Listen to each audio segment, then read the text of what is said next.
Ampalaya for today! Na-miss nyo rin ba to mga mare? O siya, magluto na tayo. Nagisa lang ako dito ng bawang at sibuyas. Medyo na-toasted nga yung ating sibuyas kasi malakas pala yung aking apoy. Pero okay lang yan mga mare, for the go. At ayan, nagisa na rin ako ng kamatis. So yung kailangan lang natin sa kamatis ay yung parang natutunaw na siya mga mare. Parang ganyan na. Kasi mas masarap nga yan. Tapos ilagay na natin yung ating mga hiniwang ampalaya. Syempre binabad ko na yan mga mare kanina sa ating asin para mawalan ng konting pait yung kanyang ampalaya.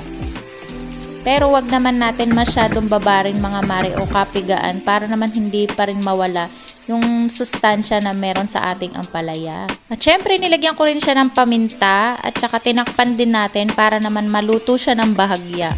At ayan, konting halo lang mga mare at inilagay ko na rin itong 2 pirasong itlog.